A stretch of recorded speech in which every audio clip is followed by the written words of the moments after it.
শুরুতেই যে খবরের দিকে নজর রাখবো, জন্মদিনের পার্টিতে গণধর্ষণ। হরিদেবপুরে তরুণীকে গণধর্ষণের অভিযোগ। রিজেন্ট পার্কে জন্মদিনের পার্টিতে যান তরুণী, আর জন্মদিনের পার্টিতে তরুণীকে নির্যাতনের অভিযোগ। হরিদেবপুর থানায় অভিযোগ দায়ের নির্যাতিতার। অভিযুক্তের সন্ধানে তল্লাশি পুলিশের।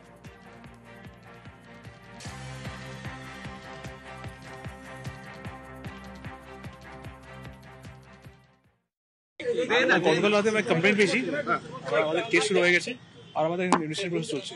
আচ্ছা, এমনি কি এখনো পর্যন্ত কেউ আটক বা ওটা চেষ্টা করছি মানে কোথা থেকে নিয়ে যাওয়া হয়েছিল মেয়েটিকে বা ওসব এখন বলতে পারি না। That is a part of I can reveal it no. As per আমরা কেস পেয়েছি, আমরা তদন্ত করছি। বর্ধমানে ঘরে আটকে মহিলাকে যৌন নির্যাতন, বারবার ধর্ষণের চেষ্টা, মারধরের অভিযোগ। ছাড়া পেয়ে সোশ্যাল মিডিয়ায় পোস্ট, ফেসবুক লাইভেও সাহায্যের আর্জি। মহিলার অভিযোগে পুলিশের ধরপাকড়। দ্রুত বর্ধমানের রসিকপুরের 3 বাসিন্দা। বর্ধমানে ঘরে আটকে মহিলাকে যৌন নির্যাতন, বারবার ধর্ষণের চেষ্টা, মারধরের অভিযোগ। ছাড়া পেয়ে সোশ্যাল মিডিয়ায় পোস্ট, ফেসবুক লাইভেও সাহায্যের আর্জি। মহিলার অভিযোগে পুলিশের ধরপাকড়। ধৃত বর্ধমানের রসিকপুরের 3 বাসিন্দা।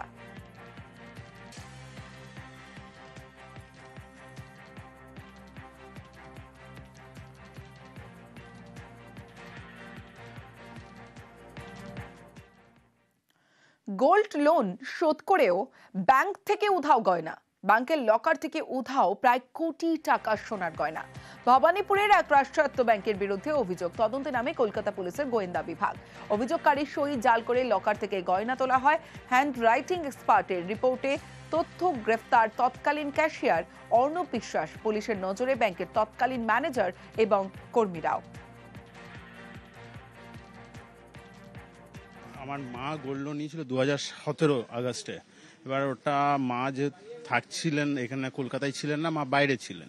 2018-তে পেমেন্ট হয়ে যায়। পেমেন্ট হওয়ার পরেও তারপর আর মা যেহেতু ছিল না এখানে, তো ওটা নেওয়া যায়নি। এখন যখন আমরা নিতে যাই তখন সেখানে বলে যে আপনি অলরেডি নিয়েছেন।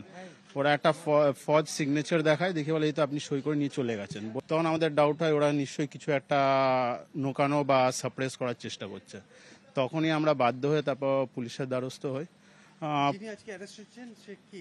উনি যেটা শুনেছি উনি cashier.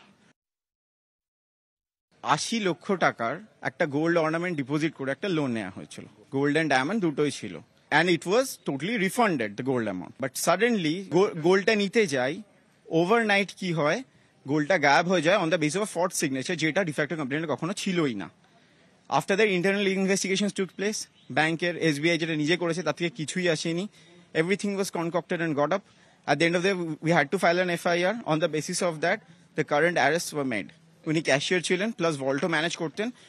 He had the knowledge of the entire thing. He was totally involved. 120B conspiracy materials পাওয়া গেছে ওনার এগেনস্টে। গোল্ডটা দিয়ে ইনিশিয়ালি গোল্ড লোন নেন। সেই গোল্ড লোনটা নেওয়ার পরে কিছুদিনের মধ্যে ওরা লোনটা শোধ করে দেন। তাহলে গোল্ডটা ওনারা পাবে। এখন গোল্ডটা না নিয়ে ওনারা বাইরে যান এবং বলেন যে আমরা কিছুদিন পরে এসে নিচ্ছি।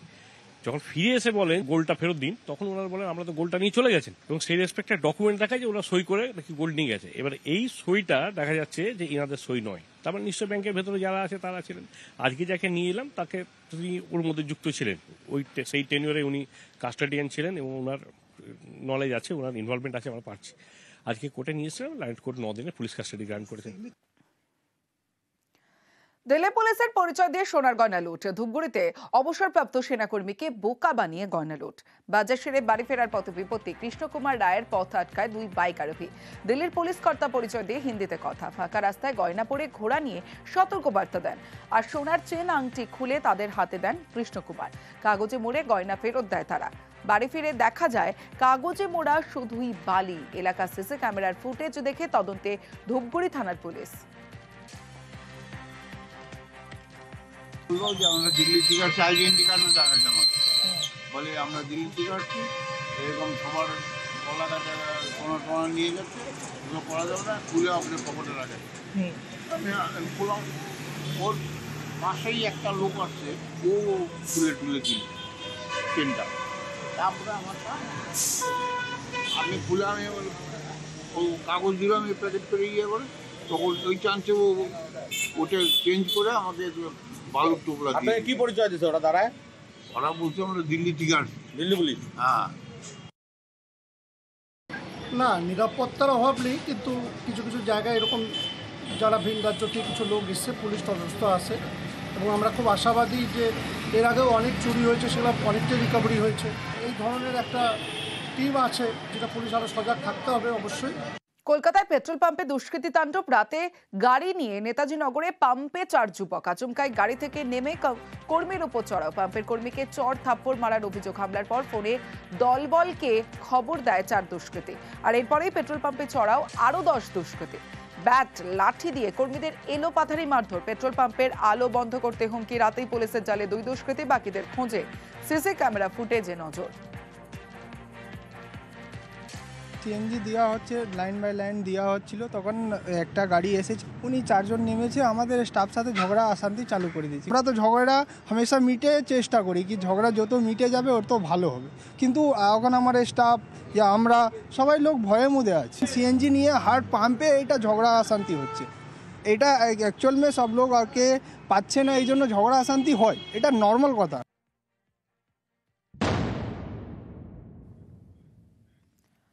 খুনে পাকড়াও বিএসএফ বাবা। দেশরাজ সিং এর বাবাকে এবার গ্রেফতার করা হলো। কৃষ্ণনগর খুনে জালে অভিযুক্তের বাবা। আগেই ছাত্রী খুনে পাকড়াও করা হয় দেশরাজ সিংকে। এবার রাজস্থানের জয়সালমের থেকে ধৃত বাবা। ছেলেকে মদতের অভিযোগে পাকড়াও বাবা বিএসএফ কনস্টেবল রঘুবীন্দ্র প্রতাপকে গ্রেফতার করেছে। রঘুবীন্দ্র প্রতাপ সিংকে গ্রেফতার কোতোয়ালি থানার।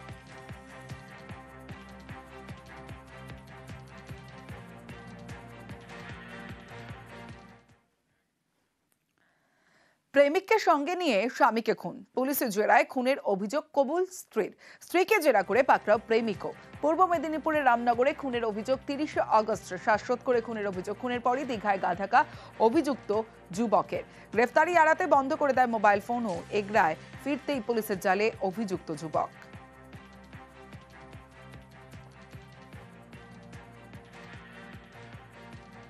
দোষী হচ্ছে আমাদের 4 জন, আমার বৌমা, তার মা, তার বাবা, তার ভাই। অবৈধ সম্পর্ক আছে এবং সম্পর্ক চলছিল। তা যখন আমার ছেলে জানতে পারে, তখন ওদের দুজনে বিবাদ হয়। মাত্রই 15 দিনের মধ্যে ওই ছেলেটাকে ওষুধ খাইয়ে পাগল করে ঘরের ভিতর গলায় দড়ি টেনে মেরে দিয়েছে। আমি উপযুক্ত শাস্তি চাইছি উনার। আমার ছেলের যেরকম মৃত্যু হয়েছে, উনার যেন মৃত্যু হয়। বেআইনি অস্ত্র মামলায় জালে পঞ্চায়েত সদস্য। আগ্নেয়াস্ত্র নিয়ে স্থানীয়দের হুমকির অভিযোগ। আগ্নেয়াস্ত্র সহ ছবি দেখেই জালে বসিরহাটের নেতা। ধৃত পঞ্চায়েত সদস্যের 5 দিনের পুলিশ হেফাজতের নির্দেশ। আগ্নেয়াস্ত্র কোথায় জানতে ধৃতকে জেরা পুলিশের।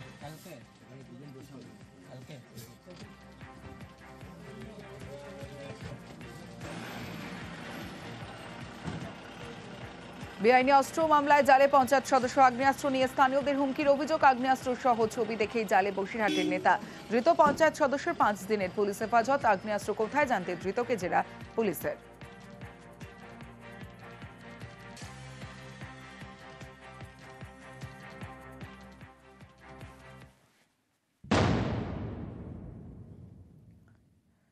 শিলিগুড়িতে ব্রাত্য বাংলা। বাংলাদেশি তকমা দিয়ে চাকরির থেকে ছাঁটাই। শিলিগুড়ির বেসরকারি সংস্থা থেকে এইচআরকে ছাঁটাই। 4 সেপ্টেম্বর অভিষেক সেনগুপ্তকে ছাঁটাই নোটিশ। সংস্থার কর্মীদের দিয়ে এইচআরকে মারধরের অভিযোগ। পুলিশ অভিযোগ নেয়নি বলে দাবি অভিষেকের।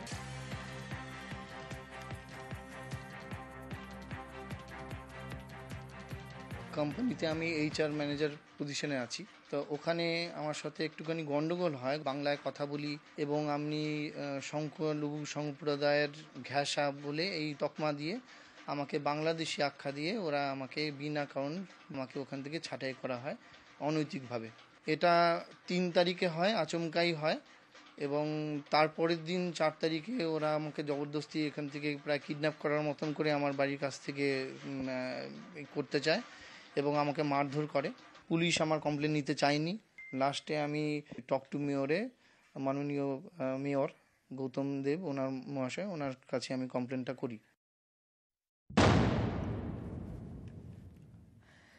শিলিগুড়িতে ব্রাত্য বাংলা টক টু মেয়রে অভিযোগের কপি চেয়ে পাঠান মেয়র। এরপরই পুলিশ অভিযোগ নেয় বলে দাবি অভিষেকের।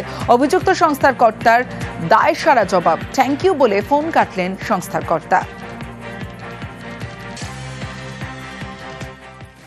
আমি একটি কোম্পানিতে এসএস ফুডের একটা কোম্পানিতে ওখানে আমি একটা কোম্পানিতে HR ম্যানেজার। অনৈতিকভাবে আমাকে ওখান থেকে হঠাৎ করে 3 তারিখে আমাকে হঠাৎ করে ওখান থেকে বেরিয়ে যেতে বলে অফিস থেকে।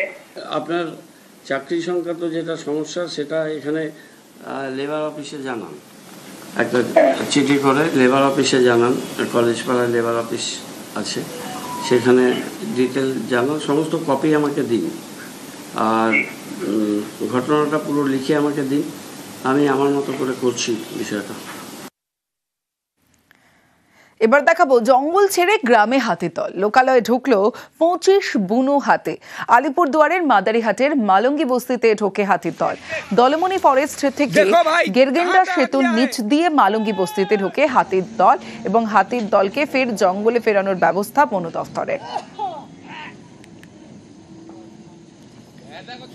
আজকে সকালে কোন জায়গায় দাঁড়ায় আছে হাতি? আপনাদের এটা তো মালঙ্গি বস্তি, বাড়ি টাড়ি ভাঙে? এর আগে ভেঙেছে বাড়ি? ভাঙে না, ভাঙছিল আগে, এখন ভাঙে না। হাতিটা ওই মানে দলগাঁওয়ের দিক থেকে ওই ধুমচি যায় আর কি। খুলছে নর্থ সিকিম, পুজোর আগে খুশির হাওয়া পর্যটন মহলে। সোমবার থেকেই খুলছে লাচুং ইয়মথাং 0 পয়েন্ট, তবে বন্ধ থাকছে লাচেন। মের শেষ সপ্তাহে বন্ধ হয়ে যায় ধসে বিপর্যস্ত নর্থ সিকিম। কাল থেকে ফের পর্যটকদের জন্য খুলছে উত্তর সিকিম। গ্যাংটক থেকে নর্থ সিকিম যাওয়ার সংযোগকারী সাংকালাং সেতু পেরোতে হবে দুপুর 1টার মধ্যে। গ্যাংটকে ফিরতে সেতু পেরোতে হবে দুপুর 2টোর মধ্যে। 27 সেপ্টেম্বর থেকে খুলছে ছোলা এবং ডোকলাম, 2 ডেস্টিনেশনে প্রতিদিন 25টি গাড়ির অনুমতি।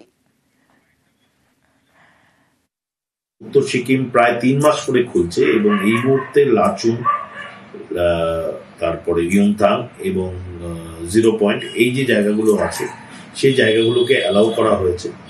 এবং এটা সত্যি খুব খুশির খবর যে পুজোর পর্যটন মরশুমের আগে, ঠিক আগেই উত্তর সিকিমের এই ভাগকে খুলে দেওয়া হলো। এই মুহূর্তের জন্য লাচেন বন্ধ আছে, তবে আমরা আশা করছি যে লাচেনও খুব রাস্তা ঠিক হয়ে খুব দ্রুত খুলবে।